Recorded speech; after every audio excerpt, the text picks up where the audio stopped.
नमो तस्स भगवतो अरहतो सम्मा सम्बुद्धस्स। नमामि बुद्धं गुणसागरन्तं नमामि धम्मं सुगतेन देशितं नमामि संघं मुनिराज सावकं।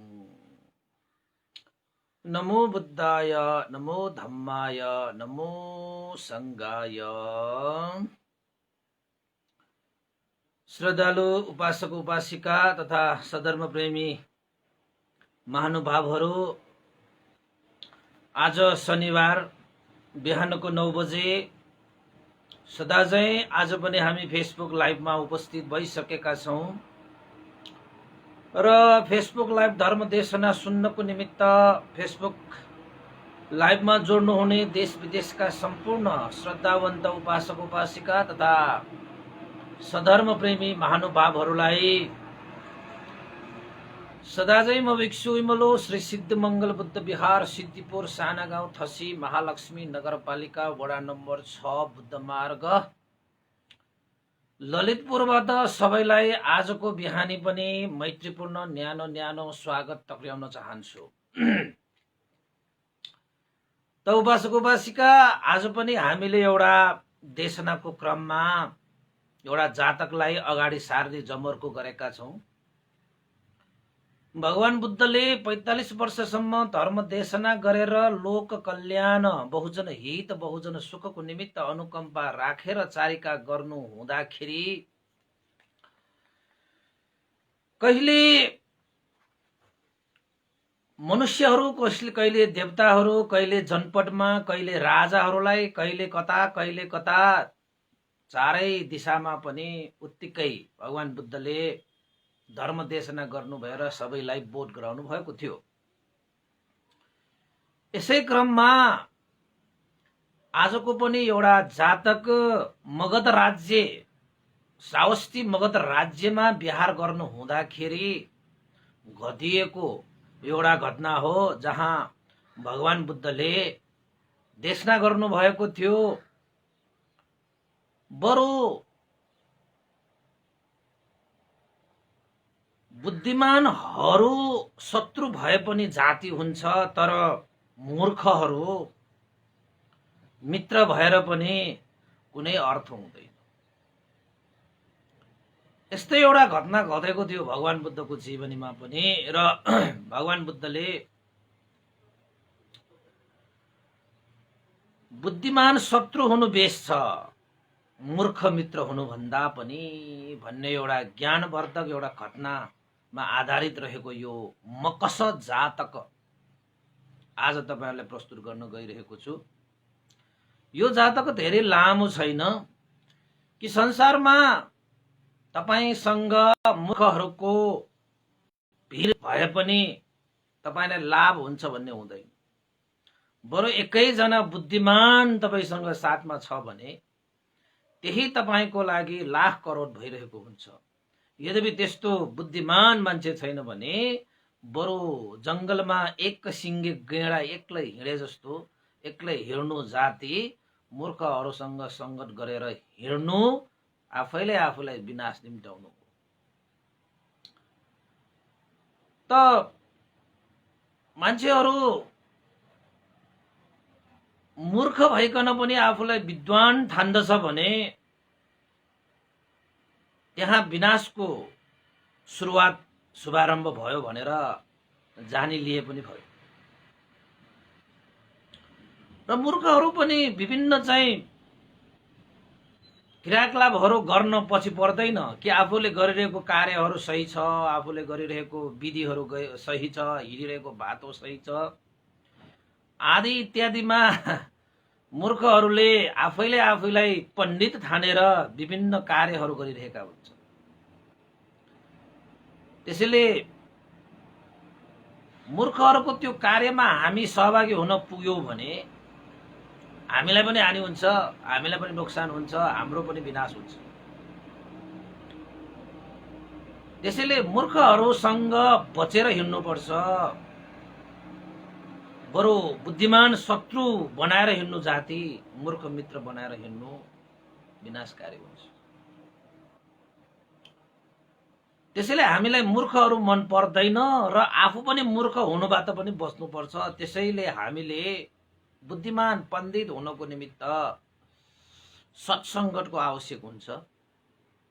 सत्सङ्गत भनेको चाहिँ सत्पुरुषहरूको सङ्गत, यानि कि ज्ञानी पुरुषहरूसँगको सङ्गत, पण्डितहरूसँगको सङ्गत आवश्यक छ। त्यस्तै गरी धर्म देशना सुन्नु पनि आवश्यक छ। ज्ञान गुणका कुराहरू सुन्दै जानुभयो भने तपाईको ज्ञान विकास भएर आउँछ, वृद्धि भएर आउँछ। सत्पुरुषहरूसँग सङ्गत गर्दै जानुभयो भने पनि तपाईको ज्ञान वृद्धि हुन्छ। र त्यस्ता ठाउँहरू हुन्छन्, स्थानहरू हुन्छन् जुन स्थानमा ज्ञान गुणका कुराहरू हुन्छ, ज्ञान गुणका कार्यहरू हुन्छ, ज्ञान गुणका कार्य विधिहरू हुन्छ। त्यस्ता ठाउँमा पाइला टेक्नु पनि बुद्धिमान हुनु, पण्डित हुने एउटा आधारहरू हुन्। त्यसैले बेला बखत हामीले धर्म देशना सुन्नुपर्छ। उपासक उपासिकाहरू, आजको हाम्रो धर्म देशना पनि तपाईको 279 भाग पुगिसकेको छ। भोलि त हामी 300 भागमा पुगिरहेका छौँ। अब यसरी भगवान बुद्धले सम्पूर्ण लोक कल्याणको लागि 4 असंख्य 1 लाख कल्पसम्म पारमिता गुण धर्म सम्पादन गरेर अनुभवी ज्ञानहरूलाई जुन देशना गर्नु भएको छ, यस्ता देशना सुन्नुभयो भने तपाईमा भएको मूर्ख्याई हटेर पण्डित्याई वृद्धि भएर आउँछ। मूर्खपन हटेर जान्छ, बुद्धिवान बुद्धि ज्ञानी भएर आउँछ। र त्यस्तै गरी सत्पुरुषहरूको पनि सङ्गत गर्नुपर्छ। उपासक उपासिकाहरू, बेला बखत तपाईँले सत्पुरुषहरूको सङ्गत गर्नुभयो भने पनि तपाईँले सत्पुरुषहरूको विधि व्यवहार आचरणबाट पनि धेरै कुराहरू सिक्नु सक्नुहुनेछ। यद्यपि त्यो सत्पुरुषहरूसँग हिँड्दै गर्दाखेरि उहाँले तपाईँले केही भन्न नभ्याउला रे, भन्न नपाउला रे, तैपनि तपाईँले उहाँसँग बस्दै गर्दाखेरि पनि उहाँको हाउभाउ, गतिविधि, बोलीचाली, व्यवहारले तपाईले ज्ञान लिन सक्नुहुन्छ।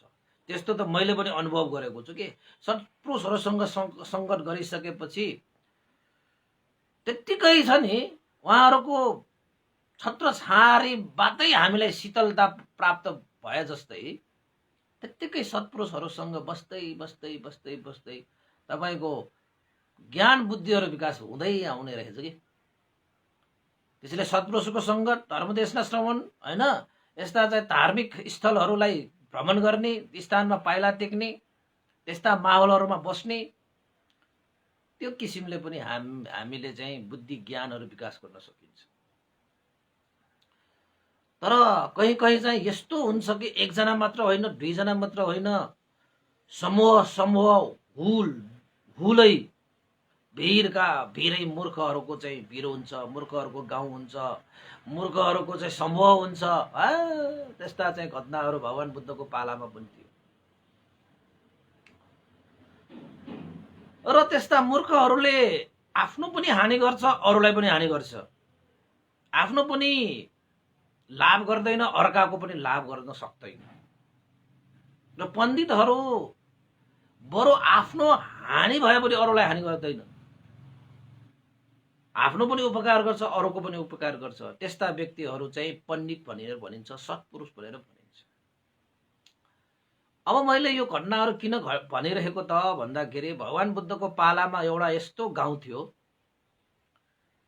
जहाँ मूर्खहरूको बास थियो। जे कुरामा पनि उनीहरूले मूर्खपनको कारणले गर्दाखेरि आफैले आफैलाई हानि पुर्याइरहेको हुन्छ, विनाश गरिरहेको हुन्छ। मूर्खहरूको बस्ती यो कहाँ पर्छ त भन्दाखेरि श्रावस्ती मगध राष्ट्रको एउटा मूर्खहरूको बस्ती रहेछ।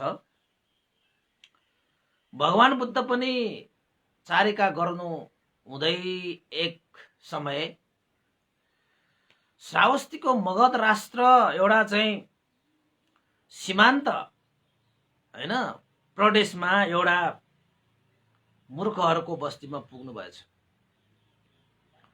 त्यो गाउँमा नजिकै केही मान्छेहरू पण्डित पनि थिए। आदि मान्छेहरू चाहिँ तपाईको एउटा यतापट्टि एउटा गाउँ थियो, यतापट्टि एउटा गाउँ छ भनौँ न, नजिकै हो, सँगै हो गाउँ चाहिँ। त्यसैले मूर्खहरू एक ठाउँमा बस्छन्, पण्डितहरू एक ठाउँमा बस्छन्। मान्छेहरूको स्वभाव अनुसार पनि उनीहरूको समूह बन्दछ। त एउटा मूर्खहरूको समूह छुट्टै छ, एउटा पण्डितहरूको समूह पनि छुट्टै छ। त ती मूर्खहरू चाहिँ के काम गर्छ त भन्दाखेरि जंगलमा गएर कामकाजहरू गर्ने। अब जंगलमा गएर दाउरा साउरा काट्ने, जंगलमा गएर खेतीपाती गर्ने आदि इत्यादि गरे भने चाहिँ खान जीविका चाहिँ यापन गर्छ। त एक दिन भगवान बुद्ध त्यही मूर्खहरूको बस्तीमा हेर्दै जानु भई त्यहाँ पुग्नु भएछ। मूर्खहरूको बस्तीमा मूर्खहरूले के सोचे त भन्दाखेरि हामी त जंगलमा गएर काम गर्नु पर्ने, कहाँ यता उताको काममा अल्झिरहने, जाउँ साथीहरू हामी जंगलमा गएर कामकाजहरू गर्न जाउँ भनेर मूर्खहरूको छलफल भएछ। अनि एउटा मूर्खले के भनेछ त भन्दाखेरि, हे मित्र, जंगलमा त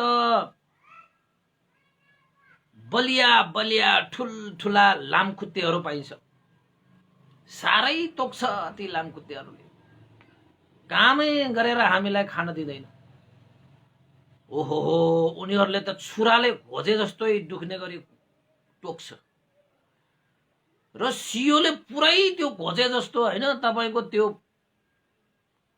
रगतै त्यो तानेर लिएको जस्तो, सुईले रगत तानेर लिएको जस्तो तानेर लिन्छ। त्यस्ता लामखुट्टेहरू छन् जंगलमा। ती लामखुट्टेहरूलाई सखाप पार्नु पर्यो साथीहरू भनेर छलफल भएछ। अनि छलफल गरे अब मूर्खहरूको छलफल न हो, अब कसरी के गर्ने भन्दा पनि उनीहरूले के सोचे त भन्दाखेरि, होइन अब यो लामखुट्टेहरूलाई त परास्त गर्नु पर्यो, यिनीहरूको सबैको विनाश गरिदिनु पर्यो, यिनीहरूलाई चाहिँ मार्नु पर्यो, काट्नु पर्यो यिनीहरूलाई, अनि मात्रै हामीलाई सुख चैन हुन्छ, अनि मात्रै त्यो जंगलमा गएर कामकाज गर्नको निमित्त सुविधा हुन्छ। नत्र भने त उनीहरूले चाहिँ रगत चुसेको, हामीलाई दुःख दिएको, कष्ट दिएको दिएछ। त्यसैले उनीहरूलाई मार्नु पर्यो, काट्नु पर्यो, तिनीहरूलाई परास्त गर्नु पर्यो। ल साथीहरू, आफूसँग भएका हतियारहरू समाउ, आज लामखुट्टेहरूसँग युद्ध गर्ने भनेर भन्दो रहेछ। त्यसपछि कसैले चाहिँ धनुषबाण समाए, कसैले भाला समाए हैन, कसैले लट्ठी समाए, कसैले के समाए। जंगलमा जाँदाखेरि त्यो कामकाज गर्दाखेरि लामखुट्टेहरू आयो भने ती लामखुट्टे सबैलाई सखा पार्ने भनेर हात हतियार लिएर लामखुट्टेलाई चाहिँ परास्त गर्ने भनेर मूर्खहरू जंगलमा पसेछ। नभन्दै अब लामखुट्टेहरूको कामै के त भन्दाखेरि मान्छेहरूलाई ठुगेर चुसेर रगत पिउने त हो, उनीहरूको कामै त्यस्तै। अब जंगलको लामखुट्टेहरू ठुलठुला लामखुट्टेहरू थियो त्यति बेला। अब जंगलमा पस्ने बित्तिकै लामखुट्टेहरू बठान लामखुट्टेहरू आएर तिनीहरूलाई त कहिले कता टोक्न आएछ। अनि जसले टोक्यो उनीहरूले के भन्यो त भन्दाखेरि, आइया लामखुट्टेले टोक्यो, आइया लामखुट्टे टोक्यो, ए साथी यो लामखुट्टेलाई मारिदेऊ, यसलाई काटिदेऊ, यसलाई भन्न थाले। अब लामखुट्टेहरू एउटा दुईटा मात्र आएको होइन, उसलाई पनि टोक्न थाले, उसलाई पनि टोक्न थाले। एकले अर्कालाई चाहिँ गुहार माग्दै के भन्न थाले त भन्दाखेरि, ए मेरो जिउमा भएको, मेरो टाउकोमा भएको, मेरो चाहिँ यता भएको उता भएको यो लामखुट्टेहरूलाई चाहिँ मारिदेऊ भन्दै एकले अर्कालाई चाहिँ अब गुहार माग्दै हैन लामखुट्टेहरूलाई चाहिँ पिटेर मारेर काटेर पठाउने उनीहरूको सोच। अब लामखुट्टेहरू भनेको तपाईहरुलाई थाहै छ, उनीहरू त उडेर जान सक्छ। हामीले यसो हात उठायो भने उनीहरू फुर्क फुर्क उडेर हामीले चाहिँ अब केही गर्नै सक्दैनौँ।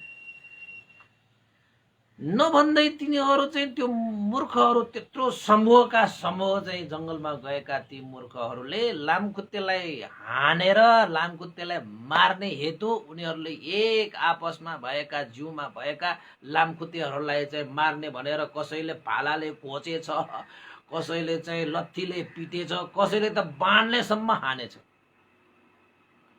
अब लामखुट्टेलाई बाणले हान्ने, लामखुट्टेलाई भालाले रोप्ने, लामखुट्टेलाई लत्थीले पिटेर कसरी लामखुट्टेलाई परास्त गर्न सकिन्छ होला त्यति पनि सोचेन। त्यो पनि अर्काको जिउमा भएको लामखुट्टेलाई मार्ने भनेर भालाले खोज्ने, अर्काको जिउमा भएको लामखुट्टेलाई मार्ने भनेको लत्थीले पिट्ने, अर्काको जिउमा टाउकोमा भएको लामखुट्टेलाई चाहिँ मार्ने भनेर त बाणले हान्ने। अब कस्तो मात्र ती मान्छेहरू होला। अब त्यसरी गरेर कहीं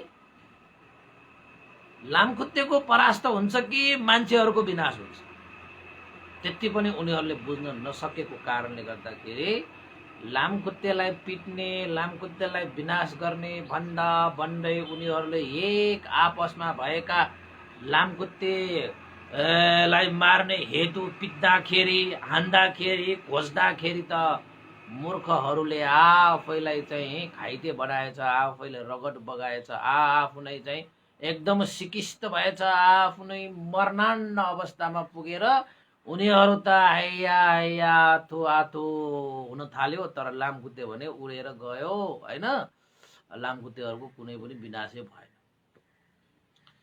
ती मान्छेहरू त्यसरी एक आपसमा आफैले आफ्ना साथीहरूलाई पिटेर होइन अब घाइते बनेर जङ्गलमा बाट बाहिर निस्किँदाखेरि हेर्नै नसकिने अवस्थामा पुगेर गाउँको त्यो किनारामा होइन गाउँको सिमानामा आएर लत्राममा घाइते भएर लडिरहेको रहेछ। कसैले कसैमा जिउमा बसेको लामखुट्टे एकजना पनि तिनीहरूले मार्न सकेन। बरु तिनीहरूले लामखुट्टे मार्ने उद्देश्यका साथ प्रहारले गर्दाखेरि आफ्नो साथीहरूलाई चाहिँ घाइते बनाएछ, आफ्नो साथीहरूलाई टन्न चाहिँ त्यहाँ रगत्याममा मात्र पारेछ, त्यहाँ मर्नासन्न मात्रै त्यहाँ पुगेन। कोही कोही त बाणले हानेका चाहिँ कोही कोही मान्छेहरू त मर्यो पनि होला। अब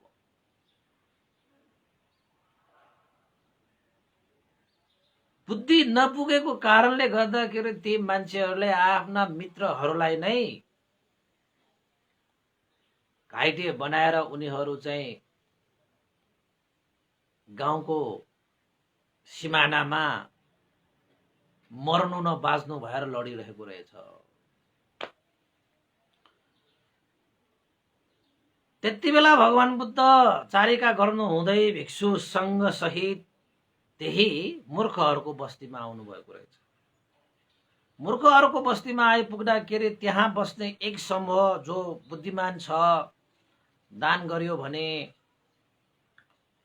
सम्पत्तिको यो बीजारोपण गरेको ठहरिन्छ, शील पालन गर्यो भने यो शारीरिक रूपमा स्वास्थ्यको रूपमा बीजारोपण गरेको ठहरिन्छ, भावना गर्यो भने ज्ञान र बुद्धिको बीजारोपण गरेको ठहरिन्छ भन्ने जानेर भगवान बुद्ध सहित भिक्षु सङ्घ त्यही त्यो चाहिँ बस्तीमा आउनु हुँदाखेरि बुद्धिवान पण्डित ती मान्छेहरूले भगवान बुद्धलाई दान प्रदान गरेर, भगवान बुद्धलाई आदर सत्कार गौरव गरेर, भगवान बुद्धलाई चाहिँ मान सम्मान गरेर भगवान बुद्धबाट देशना सुन्ने इच्छा पनि प्रकट गर्नुभयो। अब बुद्धिमान मान्छेहरूले आफूलाई प्राप्त गरेको अवसरलाई सही सदुपयोग गरेर जीवनको सुख शान्ति रूपी बीजारोपण गर्दछ भने अब मूर्खहरू भगवान बुद्ध त्यो गाउँमा आउँदाखेरि पाल्नु हुँदाखेरि पनि दान दिएर के हुन्छ, शील पालन गरेर के हुन्छ, धर्मदेशना सुनेर के हुन्छ, काम गरे पो हुन्छ। हामी त जङ्गलमा जान्छौँ, काम गर्न गएको पनि कस्तो लामखुट्टेहरू आउने ठाउँमा लामखुट्टेहरूले टोक्दाखेरि लामखुट्टेहरूलाई चाहिँ मार्नको निमित्त, यिनीहरूलाई काट्नको निमित्त, परास्त गर्नको निमित्त भनेर एक अर्काले आफ्नो चाहिँ जिउमा होइन साथीको जिउमा चाहिँ लत्थीले हान्ने, भालाले खोज्ने, बाणसम्म हानेर घाइते भएर लखराम त्यो गाउँको नजिक त्यसरी चाहिँ लडिरहेको देखेपछि भगवान बुद्धले सोध्नु भएछ, यी मान्छेहरू गाउँमा यसरी चाहिँ घाइते भएर लखरान्त भएर मरे तुल्य भएर कसरी यिनीहरू चाहिँ यहाँ लडिरहेका भनेर भगवान बुद्धले ती चाहिँ जो बुद्धिमान छ, दान गर्न आएका, शील पालन गर्न आएका, धर्म देशना सुन्न आएका मान्छेहरूलाई सोद्धाखेरि तिनीहरूले सबै कुरा वृत्तान्त सुनाए। भगवान शास्त्र यिनीहरू मूर्खहरू हुन्, जति भने पनि उनीहरूलाई लाग्ने कुरा हुँदैन, सम्झाउँदाखेरि पनि उल्टो हुन्छ। न दान गर्नुपर्छ भन्ने छ, न शील पालन गर्नुपर्ने भन्ने छ, न भावना अभ्यास गर्नुपर्ने भन्ने छ, न धर्म देशना नै सुन्नुपर्छ, न सत्सङ्गत नै गर्नुपर्छ। आफ्नै तालमा हिँडेर उनीहरू आफैले आफूलाई विनाश पारेका हुन्। जङ्गलमा चाहिँ काम विधिको कारणले गएर पनि लामखुट्टेहरूलाई मार्नको निमित्त, काट्नको निमित्त, परास्त गर्नको निमित्त भनेर धनुष बाण बाला लाठी लिएर उनीहरू गए। त एक आपसमा चाहिँ एक आफ्नो जिउमा भएका लामखुट्टेहरूलाई ए साथी यो लामखुट्टेलाई मार भन्दै अर्को साथीले चाहिँ लामखुट्टेलाई मार्ने भनेर लत्थीले हान्दाखेरि साथीलाई लाग्ने, टाउकोमा लामखुट्टे छ भने टाउकोमै हान्ने, जिउमा छ भने जिउमै हान्ने, कसैले त भालाले घोच्ने, कसैले त धनुष बाणले चाहिँ घोच्ने। अब लामखुट्टेहरूसँग यस्तो हतियार लिएर उनीहरू चाहिँ युद्धमा जस्तै होमिएर आखिरमा लामखुट्टेको कुनै हानि गर्न सकेन। लामखुट्टेबाट कसरी बच्नुपर्छ, लामखुट्टेलाई कसरी भगाउनुपर्छ, उनीहरूलाई कसरी परास्त गर्नुपर्छ भन्ने बुद्धि विवेक नभइकन उनीहरूले जसरी सङ्ग्राममा युद्धमा लड्ने जस्तै हात हतियार लिएर लामखुट्टेहरूलाई भगाउने प्रयत्न गर्दाखेरि यस्तो अवस्थामा पुगेका हुन् भगवान शास्ता। आफ्नै बुद्धिको कारणले उनीहरू चाहिँ विनाश भएर बस्नु परेको हो भगवान शास्ता भनेर ती चाहिँ भगवान बुद्धलाई दान प्रदान गर्न आउने ती समूहले भगवान बुद्धलाई बिन्ती चढाएपछि भगवान बुद्ध मुसमुसो हाँस्नुभयो। अनि भगवान बुद्धलाई ती मान्छेले भगवान शास्त्र तपाईँ किन हाँस्नु भएको होला भनेर सोध्नु भएछ। अनि भगवान बुद्धले के भन्नुभयो त भन्दाखेरि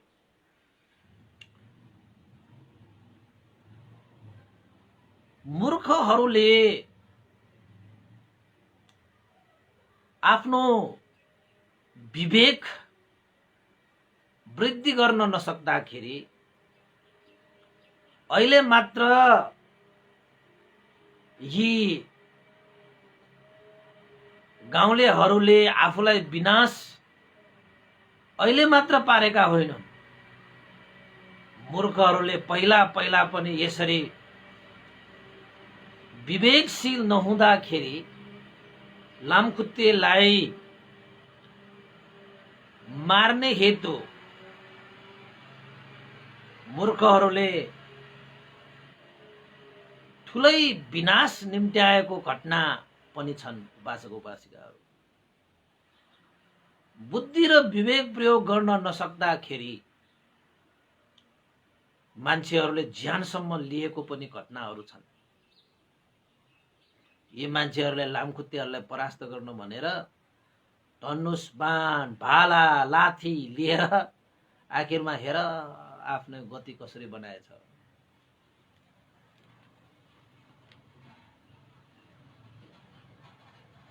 पहिला पहिला पनि यस्तो मूर्खताको कारणले गर्दाखेरि ज्यानै गएको घटना पनि छ हे उपासकहरू भनेर भगवान बुद्धले भनेपछि ती उपासक उपासिकाहरूले भगवान बुद्धलाई मूर्खको कारणले गर्दाखेरि कसरी ज्यान गएको भनेर भगवान बुद्धलाई सोधेर त्यो कुरालाई जानकारी लिन चाहँदाखेरि भगवान बुद्धले ती गाउँलेहरूलाई अतीत कथा यानि कि मकस जातको देशना गर्नुभयो। उपासक उपासिकाहरू काशी देशको वाराणसी राष्ट्रमा ब्रह्मदत्त राजाले राज्य गरिरहेको बेलामा एउटा यिनीहरू जस्तै मूर्खहरू एउटा परिवारमा एउटा पिता र अब पिताहरू पनि मूर्ख भइसकेपछि छोराहरूलाई पनि ज्ञान बुद्धि दिनको निमित्त अलिकति गाह्रै हुन्छ।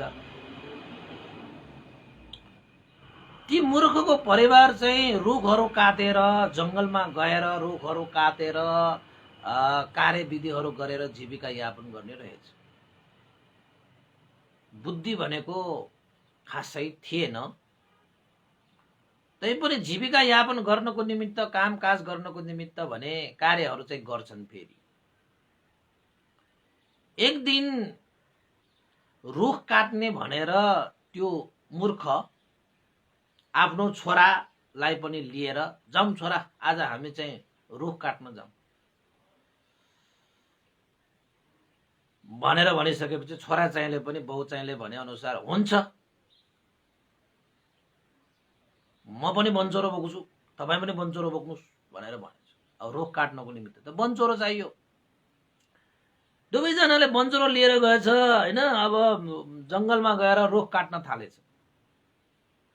बुबा चाहिँको यो टाउको चाहिँ तालु रहेछ, केस नभएको टाउको के।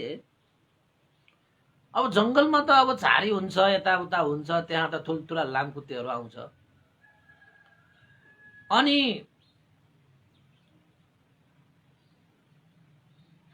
जङ्गलबाट रुख काट्नको निमित्त एउटा स्थान पनि थियो।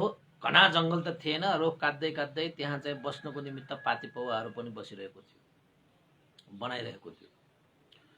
त्यति बेला चाहिँ भगवान बुद्ध बोधिसत्वको रूपमा हैन व्यापारी भएर जन्मिनु भएको थियो। अनि व्यापारी भएर कहिले यता कहिले उता हैन व्यापारको सिलसिलामा चाहिँ चारै दिशामा व्यापार गर्न जानु हुँदो रहेछ। नभन्दै बोधिसत्व व्यापारको सिलसिलामा त्यही मूर्खहरू जुन चाहिँ जङ्गल नजिक हैन रुख काट्न आइरहेको थियो, त्यहाँ एउटा पाती पनि थियो। बाटोमा हिँड्दा हिँड्दै बोधिसत्व त्यही पातीमा बसिरहनु भएको थियो एकैछिन आरामको लागि। अनि बोधिसत्वले यसो हेरिरहेको थियो। अब चाहिँ पातीमा आरामको सिलसिलामा यताउता हेर्दै गर्दाखेरि त्यो बाउ र छोरा रुख काट्न आइरहेको देखेछ। अनि बोधिसत्वले पनि यसो हेरिरहनु भएको रहेछ। रुख काट्दै गर्दाखेरि मेहनत गरेर काटिरहेको बेलामा बुबाको टाउको त तालु, अनि त्यो तालुमा चाहिँ जङ्गली लामखुट्टे आएर टोक्ने रहेछ। यसो धपायो, एकछिन लामखुट्टे भाग्छ। अब बिचरा बाउको चाहिँ पसिना हुने गरी त्यहाँ चाहिँ रुख काटिरहेको छ हैन। अनि छोरा चाहिँ पनि त्यहीँ बसिरहेको छ। रुख ढलेपछि न सबै कामहरू हुन्छ नि। अनि त्यसपछि यसो हात हल्लाउँछ, लामखुट्टे भाग्छ। फेरि एकैछिनमा आएर त्यो तालु हैन तल तल तल्किरहेको त्यो टाउकोमा चाहिँ फेरि टोक्न आउने। त्यो बाउ चाहिँलाई त्यो लामखुट्टेले टोक्दाखेरि मानौ छुराले घोचे जस्तो, भालाले रोपे जस्तो हो, टाउकोमा दुख्ने रहेछ। असह्य भएर बेला बेलामा चाहिँ त्यो लामखुट्टेलाई चाहिँ मार्नको निमित्त भनेर चाहिँ प्रयास पनि गर्थ्यो, तर सकिरहेको थिएन। लामखुट्टे त भागिहाल्छ। हात यसो चलाउने बित्तिकै लामखुट्टे त सर्र सर्र पाक्दो रहेछ। एकचोटि होइन, दुईचोटि होइन, तीनचोटि होइन, धेरै पल्टसम्म पनि धपाउँदाखेरि पनि बार बार आएर आफ्नो टाउकोमा छुराले घोचे जस्तो गरी रगत चुसिरहेको त्यो लामखुट्टेदेखि त्यो बाउ चाहिँलाई रिस उठेछ। अब टाउको माथि भएको कारणले खासै देखिँदैन। त्यसपछि बाउ चाहिँले चाहिँ छोरा चाहिँलाई हेरेर भनेछ, हे छोरा, किन बुवा यो मेरो टाउकोमा हेर त, एउटा लामखुट्टेले मलाई छुराले घोचे जस्तो घोचेर चुसेर मेरो रगत चुसिरहेको छ। धेरै बेर धपाइसके, यो लामखुट्टेले त मलाई छोडेकै होइन। यसो हात हल्लाउँछु, फेरि जान्छ, फेरि जान्छ, फेरि जान्छ, आइ गर्छ। यहाँ त मेरो काममा चाहिँ यसले ठुलै बाधा दियो। मेरो टाउकोमा त ओहो कस्तो चाहिँ दुखिसकेको छ। कस्तो मात्र यो लामखुट्टे होला, यसलाई त आज बाँकी नराख। हेर त मेरो टाउकोमा छ कि छैन भनेर सोधेछ। बुवा छोराछोरीले पनि यसो आफ्नो बाउको टालोमा यसो हेरेछ, साँच्चै हो रहेछ। ठुलो एकजना लामखुट्टेले चाहिँ पुरा त्यो चाहिँ सियो घोचे जस्तो घोचेर रगत चुसिरह्यो। अनि छोराछोरीले भनेछ, हो बुवा तपाईँको टाउकोमा त हो एउटा चाहिँ ठुलै लामखुट्टे पो रहेछ, रगत चुसिरहेको छ भनेर भनेछ। अनि बुवा चाहिँले भनेछ, ए त्यसो भए यो लामखुट्टेलाई धपाइदेऊ बाबु। मैले धपाउँदाखेरि त बार बार आइरहेको छ, अब यो धपाउने मात्रै होइन, सकिन्छ भने त यो लामखुट्टेलाई आज यहीँ मार्न सके मात्रै हामीले छुटकारा पाउनेछ। अब दिनभरि बस्नुपर्छ, यो लामखुट्टेले त छोडेकै होइन, रगत त चुसेको चुसै छ भनेर भनिसकेपछि छोराछोरीले के भनेछ त भन्दाखेरि, अब के धपाउने मात्र के गर्ने र बुवा, यो लामखुट्टेलाई म मारिदेऊ त भनेर भनेछ। अनि बाउचाहिँले पनि के भनेछ त भन्दाखेरि, मार्नु नै जाति छ यसलाई, नमारिकन त आज समाधान हुँदैन। फेरि धपायो, फेरि आयो, फेरि चुस्यो, फेरि धपायो, फेरि आयो, फेरि चुस्यो। लौ छोरा यसलाई चाहिँ मारिदेऊ, मेरो टाउकोमा मैले देखिरहेको छैन, यसलाई मारिदेऊ भनेर भनेछ। अब रिसको पनि झोक चलेछ। बुबा चाहिँले के भनेछ त भन्दाखेरि, छोरा चाहिँले के भनेछ त भन्दाखेरि, यसलाई मैले चाहिँ काट्न ल्याएको यही बन्चोरले चाहिँ हान्दियो कि क्या हो बुवा, यसलाई म 2 टुक्रा पारिदिन्छु, अनि तपाईँको टाउकोमा कसरी टोक्छ म हेरौँला भनेर भनेछ। अनि बुवा चाहिँले पनि के भनेछ त भन्दाखेरि, हुन्छ यसलाई चाहिँ तिम्रो त्यो बन्चोरले चाहिँ 2 टुक्रा पारिदियो त बाबु भनेर भनेछ। त्यसपछि त अब बाउ चाहिँ पनि त्यस्तो, छोरा चाहिँ पनि त्यस्तो।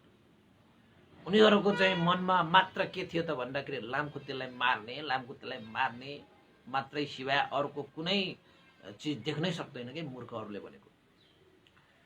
त्यसपछि छोरा चाहिँले पनि बाउको आज्ञा पाउने बित्तिकै धारिलो त्यो बन्चोरो लिएर आएर, बुबा तपाईँ नचल्नुहोस् है, नचल्नुहोस्, म यो लामखुट्टेलाई 2 टुक्रा नपारे छाड्दिनँ, तपाईँ नचल्नुहोस् भनेर भने। बुबा चाहिँले पनि के भने त, लो छोरा यसलाई चाहिँ एकै प्रहारमा चाहिँ यसलाई 2 टुक्रा पारिदेऊ, एकै प्रहारमा 2 टुक्रा पारिदेऊ भनेर बस्दो रहेछ। ल त्यसपछि छोरा चाहिँ पछाडिबाट बिस्तारै आएर, लामखुट्टेले नै चाल नपाउने गरी पछाडिबाट त्यो बन्चोरले टाउकोमा भएको त्यो लामखुट्टेलाई यसो गरेर मजाले हान्दाखेरि त लामखुट्टे 2 टुक्रा कहाँ हुन र, आफ्नो बाउको टाउको पो 2 टुक्रा भएर बाउ त एकैचोटि त्यहाँ ठहरै मरेछ। लामखुट्टेले मार्ने उद्देश्यले प्रहार गरेका ती छोराले बाउचाहिँलाई मारेछ। बाउचाहिँले यो लामखुट्टेलाई 2 टुक्रा पारा बाबु, त्यही बन्चोरोले हानेर भनेर भनेको त छोराचाहिँले पनि बाउको आज्ञा लिएर साँच्चै बन्चोरोले हानेको त 2 टुक्रा त पारे, तर बाउको आज्ञा अनुसार लामखुट्टेलाई होइन, बाउचाहिँलाई नै 2 टुक्रा पारेर। त्यसपछि बाउ चाहिँ 2 टुक्रा परेर त्यहाँ लडेपछि रगत्याम्ब भएर बाउ चाहिँ मरेको देखेपछि मात्रै बन्चोरोले हान्ने त्यो छोरा क्वाँ रहेछ, मेरो बुबा मर्यो। लामखुट्टेलाई हानेको त्यो बन्चोरोले मेरो बुवाको पो 2 टुक्रा टाउको भयो, मेरो बुवा मर्यो भनेर छोरा चाहिँ त्यहाँ चाहिँ के गर्न थाले, रुन थाले, कराउन थाले। त्यो दृश्य ठ्याक्कै त्यो चाहिँ पातीमा बसिरहने बोधिसत्व व्यापारको सिलसिलामा अलिकति टाढा बसिरहेको त्यो बोधिसत्वले देखिरहेको थियो। के गरिरहेको होला भनेर हेर्दै बस्दाखेरि त आँखाको अगाडि नै छोरा चाहिँले लामखुट्टेलाई धपाउने, लामखुट्टेलाई काट्ने भनेर बन्चोरोले आफ्नो बाउको चाहिँ टाउको 2 टुक्रा पारेर थहरै पारेको दृश्य ठ्याक्कै देखेछ। त्यो पातीमा बसेर अनि बोधिसत्वले त ओहो के गरेको रहेछ बाबा, यिनीहरू कस्तो मूर्ख रहेछ बाबा। बाउ मात्र मूर्ख होइन, छोरा पनि त्यत्तिकै मूर्ख रहेछ। हेर त यो मूर्खहरूको काम, आज आफ्नो टाउकोमा तोकेको लामखुट्टेलाई मार्छु भनेर आफ्नै बाउको टाउको पो 2 टुक्रा पारेर बाउलाई मारिदियो। कस्ता मूर्खहरू रहेछन्। टाउकोमा रगत चुस्न आएको लामखुट्टेलाई धपाउनको निमित्त मार्नको निमित्त हेर रुख काट्ने बन्चोरोलाई प्रयोग गरेर चाहिँ विनाश भएर गएका हेर। अनि त्यो त्यही बसेर बोधिसत्वले चाहिँ त्यो घटना देखेर बोधिसत्वले गाथा भन्नुभएको, उनीहरूले विचार गरेको, मुखबाट शब्द निस्केको। मूर्ख मित्र हुनुभन्दा, मूर्ख छोराछोरीहरू हुनुभन्दा बुद्धिमान शत्रु हुनु नै उत्तम हो, जाति हो। विद्वान पराया हुनु नै जाति हो। आफ्नो मूर्ख सन्तान हुनुभन्दा पनि बरु विद्वान पराया हुनु नै जाति। मूर्ख मित्रहरू हजारौं हुनुभन्दा बरु विद्वान मूर्ख विद्वान शत्रु एकजना हुनु नै जाति। हेर आज उनीहरूको चाहिँ मूर्ख्याइको कारणले गर्दाखेरि बुबा चाहिँको पनि ज्यान गयो र ज्यान लिने छोरा चाहिँ पनि अहिले पश्चाताप गरेर विरह गरेर कुवा रोइरहेको छ। मूर्खहरूको काम यस्तै हुन्छ। गरिरहँदाखेरि बडा पण्डित भएर नै गरिरहेको जस्तो हुन्छ र त्यो गरिसकेपछिको परिणामले क्वा रुनु पर्ने हुन्छ, आँसु धुर धुर बगाउनु पर्ने हुन्छ, पश्चातापमा परेर छाती पिट्नु पर्ने हुन्छ। छोरा चाहिँ आँखाबाट आँसु झरेर मेरो पिता भनेर छाती पिट्दै त्यहाँ रोएर बसेको देखेपछि बोधिसत्वको मुखमा त्यस्तो शब्द निस्केको के। मूर्ख मित्रहरू हुनुभन्दा, मूर्खसँग संगत गर्नुभन्दा बरु बुद्धिमान शत्रु नै जाति। बुद्धिमान शत्रुहरूसँगै संगत गर्नु जाति। किन त भन्दाखेरि विद्वानहरूले आफूले गरेको कर्मको भय देखेर, कर्मको फल देखेर कसैलाई हत्या हिंसा गर्दैन, कसैलाई विनाश गर्दैन। किन त भन्दाखेरि उसँग बुद्धि छ, विवेक छ। त्यसैले त्यस्ता बुद्धि विवेक भएका व्यक्तिहरूलाई हामीले शत्रु नै बनाए पनि उनीहरूले आफ्नो कर्म र कर्मको फललाई जानेको कारणले गर्दाखेरि उनीहरूले हानि नोक्सानी चाहिँ गर्दैन, हत्या हिंसा चाहिँ गर्दैन। तर मूर्खहरूले हित गर्छु सुख दिन्छु भनेर आफ्नो बाउलाई टोकिरहेको त्यो लामखुट्टेबाट उसलाई छुटकारा दिएर बाउलाई सुख दिन्छु भन्दा भन्दै छोरो चाहिँले पछाडिबाट बन्चोरले बाउको टाउको 2 टुक्रा पारिदिए। उनीहरूको कार्य एकचोटि हेर। मूर्खहरू भनेको साँच्चैकै टाढा राख्न योग्य रहेछ। बरु बुद्धिमानहरू शत्रुहरूलाई बरु नजिक राख्दाखेरि पनि केही हानि हुँदैन भन्दै बोधिसत्वले त्यो वाक्यहरू वाचन गरी आफ्नो व्यापारको सिलसिलामा जता जानुपर्ने हो त्यता चाहिँ बाटो लागे। तर त्यो जुन चाहिँ पिता मरेर गए त्यसलाई चाहिँ सबै गाउँलेहरू आएर मरेको त्यो पितालाई अन्तिम संस्कार, अग्नि संस्कार दिएर काम गर्नुपर्ने सबै कामहरू सकाए र सबैले चाहिँ एउटा ज्ञान के पाए त भन्दाखेरि मूर्खहरूले भनेको जुन कार्य गर्दाखेरि पनि गरिरहँदाखेरि मानव उनीहरूले चाहिँ हिमालय चढेको जस्तो विशाल चाहिँ कार्य चाहिँ ठानेर उनीहरूले गर्छन्। तर मूर्खहरूको त्यो कार्य कहिले पनि सफल पनि हुँदैन। त्यो मूर्खहरूको कार्यले गर्दाखेरि त्यो कार्य सकिसकेपछि आफू र अरूलाई पनि के हुन्छ, पश्चाताप हुन्छ, रोइ कराई बस्नुपर्ने हुन्छ, विरह गर्नुपर्ने हुन्छ, दुवैको हानि हुन्छ। त भगवान बुद्धले भन्नुभयो ती चाहिँ गाउँलेहरूलाई पहिला पनि मूर्खहरूले यसरी लामखुट्टेको कारणले गर्दाखेरि लामखुट्टे धपाउने हेतु आफ्नो बाउलाई पनि 2 टुक्रा पारेर गएको घटनाहरू छन्। उपासक उपासिकाहरू त्यो सबै कारण के हो त भन्दाखेरि मूर्खको कारणले, मूर्ख्याइको कारणले गर्दाखेरि जुन त्यो पिताले पनि आफ्नो छोरालाई लामखुट्टे धपाउनको निमित्त बन्चरो प्रहार गर्नको निमित्त अनुमति दिए,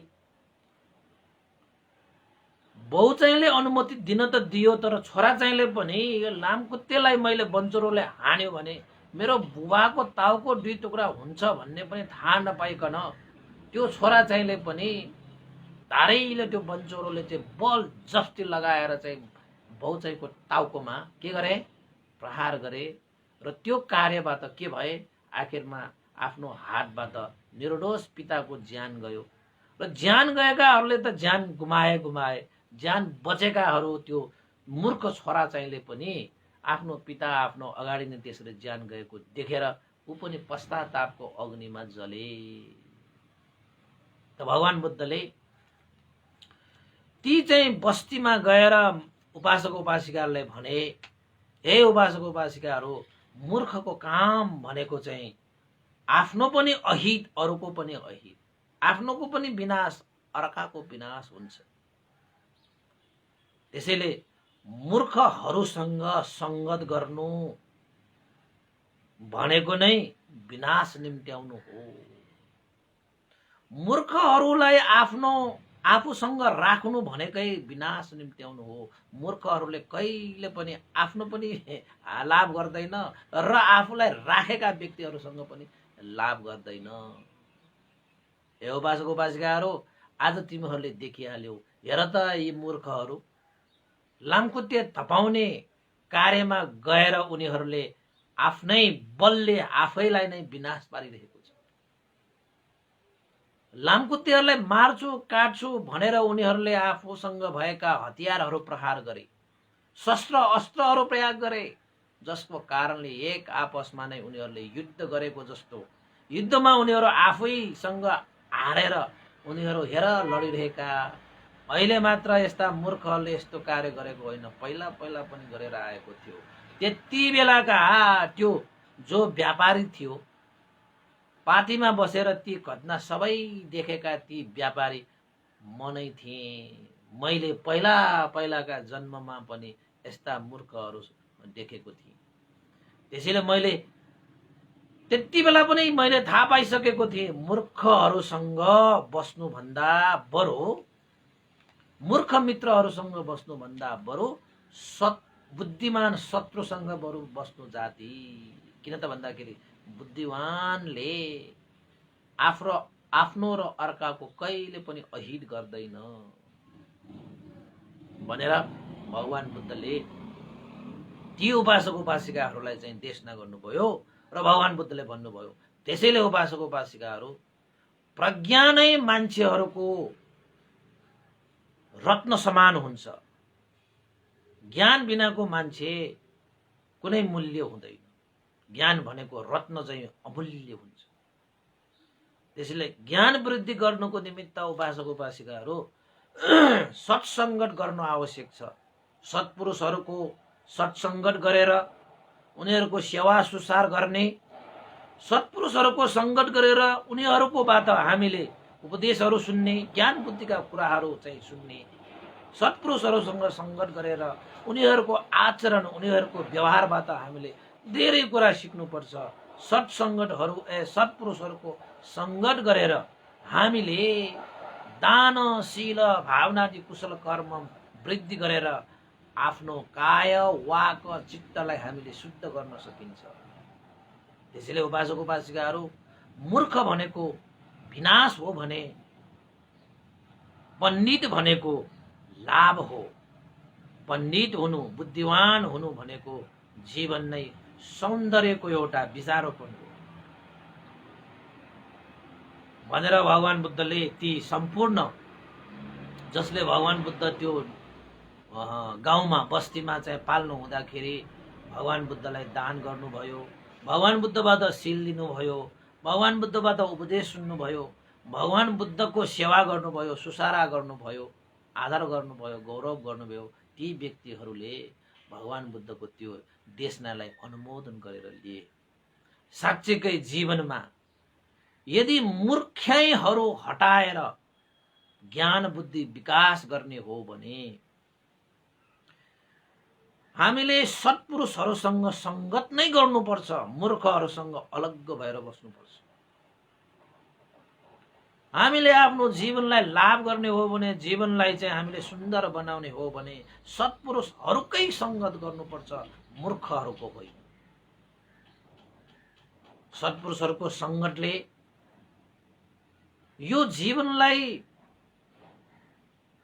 मैलो बनाउने लोभ, द्वेष, मोहरूपी क्लेशलाई हटाउनको निमित्त दान, शील, भावनादि कुशल कर्महरू वृद्धि गर्न सकिन्छ, अवसर मिल्दछ।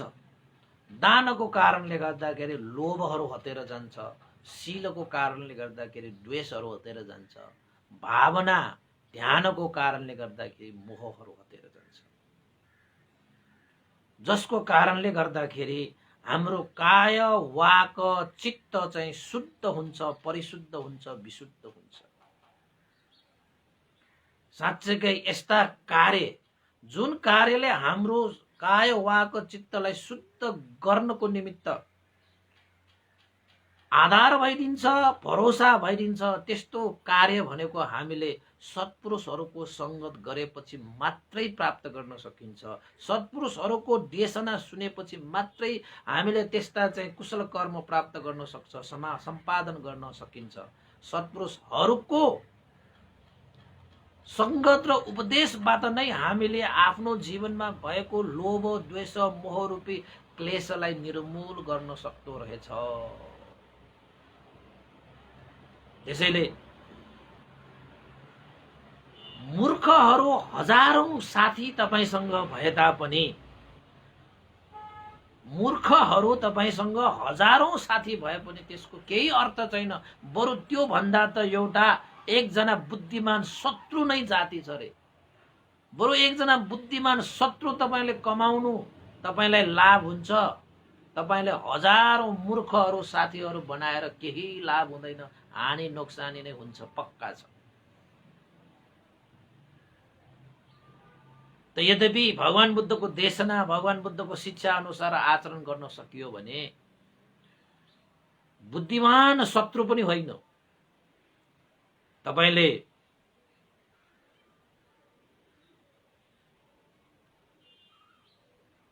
साँच्चैकै त्यो देशना सुन्नुभयो, संगत गर्नुभयो भने बुद्धिमान शत्रु होइन, कल्याण मित्र नै तपाईले पाउनुहुन्छ। कस्ता व्यक्तिहरू कल्याणकारी हुन्छन्, कस्ता व्यक्तिहरू मूर्ख हुन्छन्, कस्ता व्यक्तिहरू चाहिँ शत्रु हुन्छन् भन्ने कुरा तपाईँ आफैले बुझ्नुहुन्छ, जान्नुहुन्छ र तपाईले आफ्नो जीवनमा भएका मूर्खहरूलाई छोड्दै जानुहुन्छ हैन। बुद्धिमान शत्रुहरूलाई पनि तपाईले चाहिँ मित्र बनाउन सक्नुहुनेछ। त्यसै तपाईँ अगाडि बढ्नुभयो भने कल्याण मित्रहरू तपाईले फेला पार्नुहुनेछ र तपाईको जीवन सदा मङ्गलमय हुन्छ, कल्याण हुन्छ।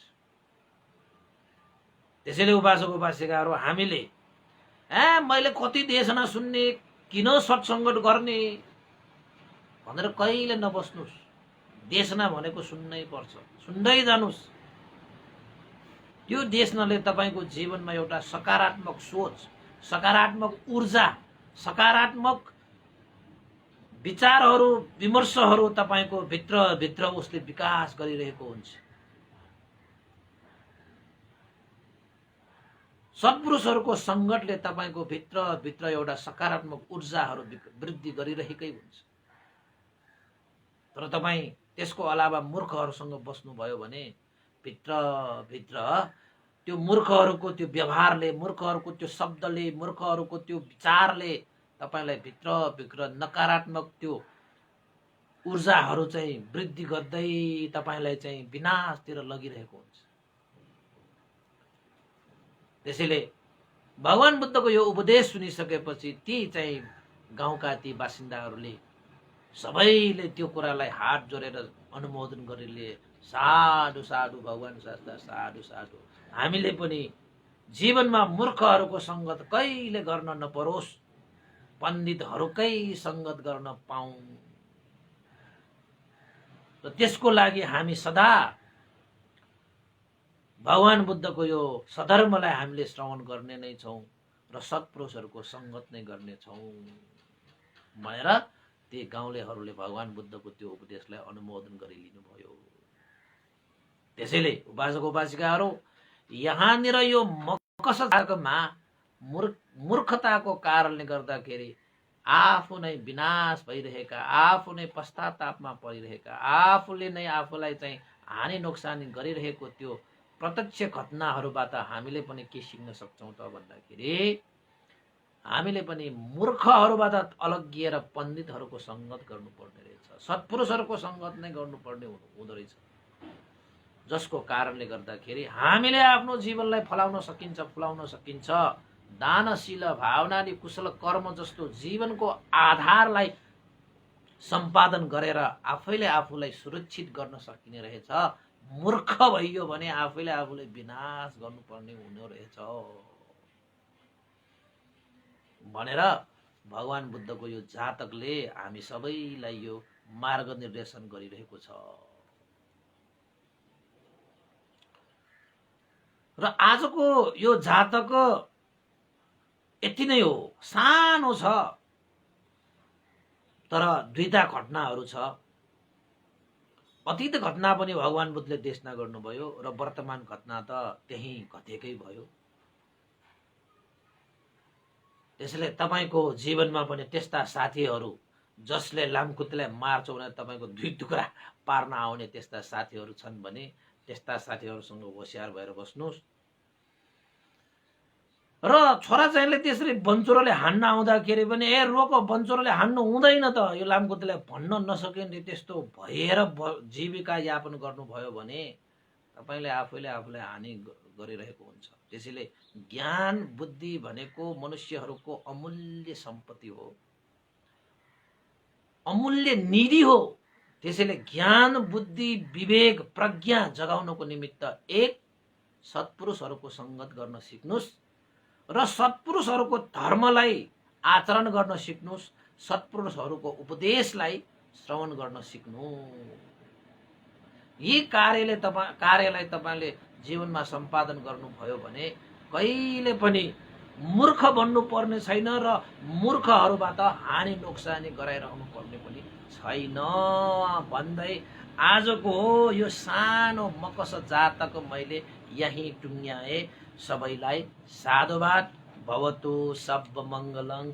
र आज मैले तपाईलाई एउटा सानो जानकारी दिनको निमित्त मैले एउटा सानो जातक मात्रै भने कि भोलि हाम्रो 300 भाग हामी देशना गर्दैछौँ है।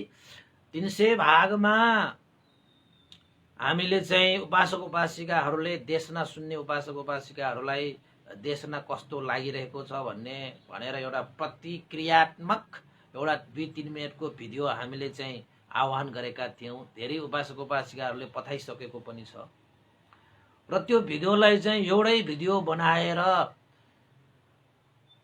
एउटा पब्लिक रिभ्यूको रूपमा हामीले चाहिँ फेसबुकमा पोस्ट गर्ने जमर्को गरेका छौँ।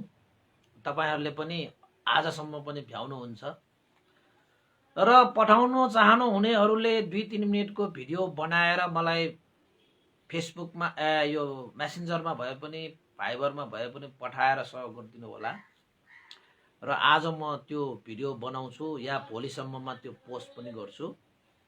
त्यसैले अहिलेसम्मको हाम्रो देशनाहरू चाहिँ कसरी लिइरहनु भएको छ, कसरी सुन्नु भइरहेको छ, तपाईहरुलाई कस्तो लागिरहेको छ हैन। अब कतिले त सरसल्लाह पनि दिनुभएको छ, यसो भन्दै बेलुका पनि समय मिलाएर चाहिँ एउटा चाहिँ जुम प्रोग्रामहरू हैन, त्यस्तै गरी चाहिँ फेसबुक भए पनि बेलुका पनि 1 घण्टा भए पनि आइदिए कति राम्रो हुन्थ्यो भनेर चाहिँ धेरै उपासक उपासिकाले सरसल्लाह दिनुभएको छ। अब बिहान चाहिँ आजकल चाहिँ अब शनिबार भयो भने धेरै उपासकहरू बिजी हुने, त्यस्तै गरी अब तपाईको अरु दिनहरुमा त अब कार्यव्यस्तता हुने रहेछ हैन। त्यसैले चाहिँ बेलुका पनि समय मिलाउँदाखेरि राम्रै हुन्छ भन्थे भनेर पनि धेरैले मेसेजहरू पठाउने सरसल्लाहहरू दिने पनि गरिरहनु भएको छ हैन। त्यो विषयमा पनि मैले चाहिँ विचार गरिरहेको छु हैन। अब बिहानको देशनालाई चाहिँ हामीले निरन्तरता दिएर अहिलेसम्म आइरहेका छौं। 300 भाग पनि हामी भोलि पुग्दै छौं, 300 भाग हामी मनाउँछौं हैन। अब त्यसको लागि त कतिले त मेसेन्जरमा पहिलेदेखि बढाइहरू दिनेहरू पनि थुप्रै भइसकेको छ हैन। देश विदेशबाट पनि उपासक उपासिकाहरूले यसरी चाहिँ साथ सहयोगहरू दिइरहनु भएको छ। मलाई त खुसी नै लागेको छ होइन। अब समय मिल्यो भने चाहिँ अब बेलुकाको एउटा समयमा पनि अलिकति मिलाउन सके चाहिँ अवश्य मिलाउँछु भन्ने चाहिँ मलाई लागिरहेको छ होइन। अब कस्तो हुन्छ अब भोलिसम्ममा तपाईँहरूले चाहिँ जानकारी गरौँला होइन। र अन्तमा अब आज 10 पनि बजिसकेको छ। आज 1 घन्टा मात्रै है भन्देको पनि अलिकति आज बिहारमा अलिकति उपासक उपासिकाहरू देशना सुन्नेहरू उपासक उपासिकाहरू चाहिँ भोजन ग्रहणको निमित्त एउटा ग्रुपै आउँदै हुनुहुन्छ र उहाँहरूको लागि पनि अलिकति टाइम दिनुपर्ने भएकोले मैले आज सानो जातक मात्र सुनाएँ। र आज पनि हामी पुण्यानुमोदन त गर्छौँ र पुण्यानुमोदनको लागि मैले आज एउटा नाम लिन खोजेको होइन। अब यहाँ चाहिँ हाम्रो एउटा उपासक हुनुहुन्छ हाम्रो अमेरिकामा बस्नुहुने है। उहाँ चाहिँ तामाङ हुनुहुन्छ, राज तामाङजी। हाल उहाँ चाहिँ युएसएमा बस्नुहुन्छ। उहाँले चाहिँ धर्मदेशना पनि सुन्दै गर्नुभएको रहेछ र उहाँले 2-3 पल्ट मलाई चाहिँ फोनमा पनि कन्ट्याक्ट गर्नुभएको रहेछ होइन। उहाँले चाहिँ कुरा पनि भयो। उहाँले पनि धेरै धेरै साधुवाद दिनुहुँदै उहाँको पिताको नाम चाहिँ यहाँ के रहेछ भन्दाखेरि उहाँको पिताको नाम चाहिँ याद भएन।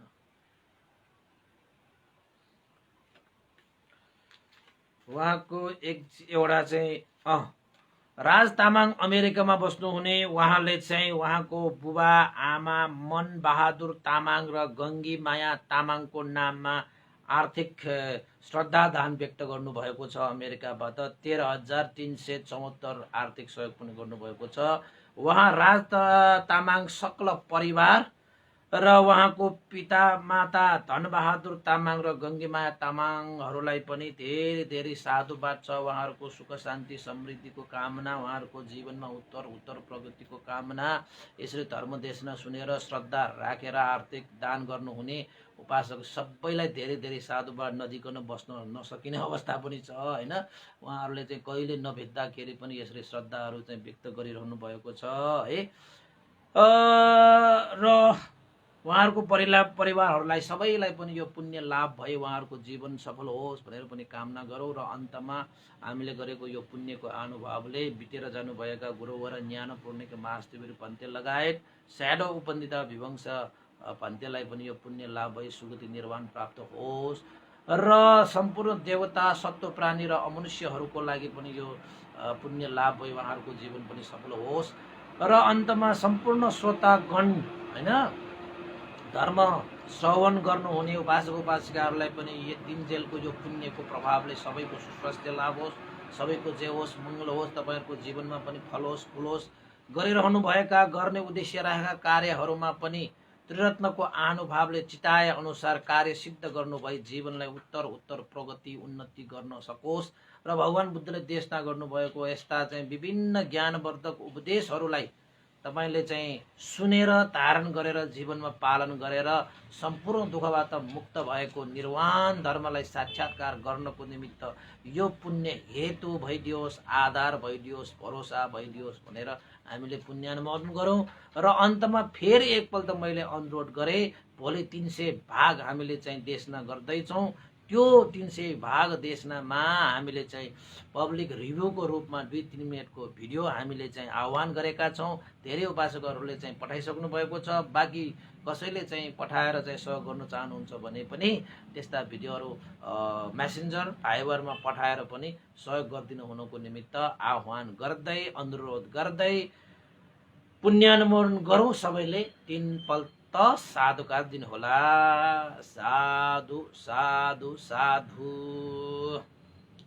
इदं नो ज्ञातिनं होतु सुखिता हन्तु ज्ञातयो। इदं नो ज्ञातिनं होतु सुखिता हन्तु ज्ञातयो। इदं नो ज्ञातिनं होतु सुखिता हन्तु ज्ञातयो।